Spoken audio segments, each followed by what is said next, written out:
All right, today we're going to tackle one of the most powerful and honestly one of the most misunderstood ideas in all of economics. It's called comparative advantage. And you know what? It's the key to understanding why countries trade and how, amazingly, they can all come out ahead even when it seems totally impossible. So let's just jump right in with the puzzle. I want you to imagine a country that's, well, it's not the best at making anything. Seriously, it's less efficient at building cars, growing food, coding software, you name it, they're not number one. Now, common sense would tell you, well, they've got nothing to offer, right? How could they possibly win at trade? But is that really true? Let's dig in and find out. Okay, so here's our game plan. We're going to start with that puzzle, then we'll figure out the real cost of production. From there, we'll see how specialization basically creates something out of nothing, and finally, we'll use all that to bust some of the biggest myths you hear about trade. All right, section 1. To really get a handle on trade, we have to kind of rewire our brains about what cost actually means. Because it's not just about dollars and cents, it's about what you give up. Let's make this super simple with an example. Let's say roses and computers. So, check this out. Let's say the US takes all the resources, the land, the labor, everything. It uses to grow 10 million roses and says, nope, we're making computers instead. Boom, they can make 100,000 computers. Now, Colombia does the exact same thing with its resources for 10 million roses, and it can make 30,000 computers. So at first glance, you'd say, easy, the US is just better at making computers. Okay, but if the US is better, how can they both win? Well, it's all about specialization. Look what happens here. The US says, forget the roses, and makes those 100,000 extra computers. Meanwhile, Colombia does the opposite. It shifts out of making computers and into growing those 10 million roses. Now look at the totals. The world has the exact same number of roses as before, but somehow we've just created 70,000 extra computers out of thin air. That's not magic, folks. That is the incredible power of specialization.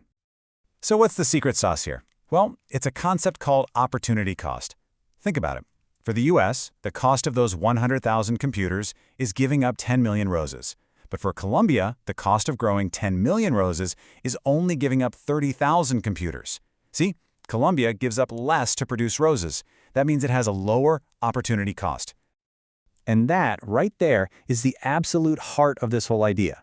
It's not about who's best at everything. That's called absolute advantage. Trade is all about who gives up the least to produce something. That's the real game. And that lower opportunity cost, well, that's what economists call comparative advantage. So in our example, Colombia has the comparative advantage in roses. Simple as that. Okay, so we've got the basic idea down with roses and computers, but how does this all work in a more formal economic sense? Let's take a look at the model that really breaks it all down. It's called the Ricardian model. And don't worry, it just starts with a few simple ground rules to make the logic super clear. So this model basically creates a mini-world to help us see the logic. First, we're going to pretend labor is the only thing you need to make stuff. Second, we'll say that how productive that labor is changes from country to country. Third, each country only has a certain amount of labor to work with, and to keep it classic, we'll use two countries, we'll just call them home and foreign, and two goods, wine and cheese. Now, think about it like this. Every country has a hard limit on what it can produce, right? You can't just make infinite stuff. Economists have a name for this limit, the Production Possibility Frontier, or PPF for short. It's basically a line on a graph that shows you every possible mix of, say, wine and cheese that a country could possibly make if every single worker was on the job. Okay, don't let the letters and symbols freak you out here.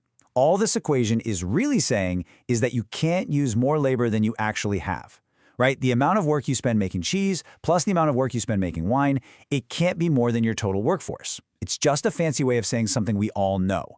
You can't be in two places at once, and resources are finite. Now let's put this into practice. Let's say for our home country, to make 1 more pound of cheese, they have to give up making half a gallon of wine. But look at the foreign country. For them to make that same pound of cheese, they have to give up a whopping 2 gallons of wine. It's a no-brainer, right?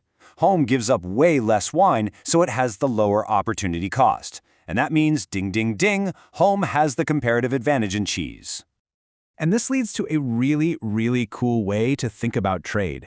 You can actually think of trade as a kind of technology. I mean, instead of the home country building a whole new winery, it can make wine by just doing what it's good at, making cheese, and then trading that cheese for wine. It's an indirect way of producing, but it's often way more efficient. So let's picture the world before trade.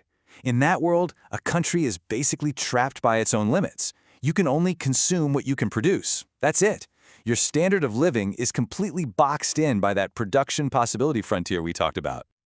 But then, trade enters the picture, and everything changes. Suddenly, by specializing in what it does best, cheese in Holmes' case, and trading for the other stuff, a country can consume a combination of goods that was literally impossible for it to make on its own. It breaks outside of its production frontier. Trade actually expands the entire world of what's possible for a country. Okay, so we've got the theory. Opportunity cost, comparative advantage, all that good stuff. Now let's put it to work. Let's use this knowledge to bust some of the biggest and most common myths you always hear about global trade.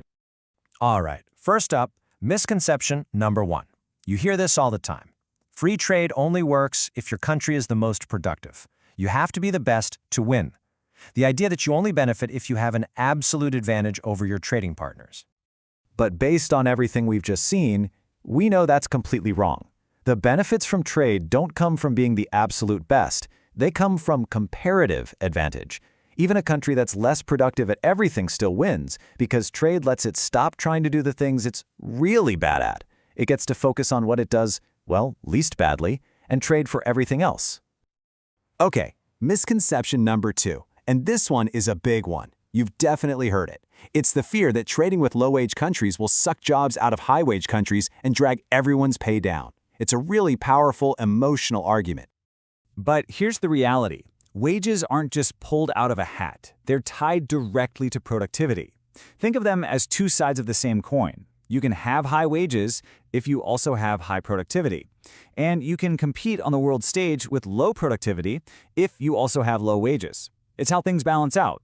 And for the high-wage country, consumers get cheaper stuff, and workers get to focus on the high productivity, high-paying jobs they're actually best at. And this isn't just theory. Let's look at some real numbers. Back in 2011, a worker in Bangladesh was, on average, only about 28% as productive as a worker in China. But if you zoomed in on just the apparel industry, that number jumped to 77%. And what was the result? Exactly what the theory predicts. Even though Bangladesh was way less productive overall, it had a massive comparative advantage in making clothes and became an export powerhouse in that one area. And that link between productivity and wages, it is rock solid over time. Just look at South Korea. In 1975, the average wage there was just 5% of the average US wage. 5%. But then, as South Korea's economy boomed and its workers became incredibly productive, what happened? Their wages shot up to match. It's a clear lesson. Productivity is what pulls wages up. So, what are the big things to remember here? Number 1, opportunity cost is king. It's not about being the best, it's about giving up the least. Number 2, specialization literally creates more stuff for everyone. It expands the whole global pie. 3, trade breaks down our limits and expands our choices. And finally, number 4, wages follow productivity. If you want higher wages, you need higher productivity. So we've seen how trade, through this amazing power of comparative advantage, can make the whole world richer. It makes the entire economic pie bigger. But that leaves us with a really big, really important question. A question that this simple model can't answer. Okay, the pie is bigger, but how do we decide how to slice it up? And that's not just an economic question, it's a political and moral one that we're all still debating today.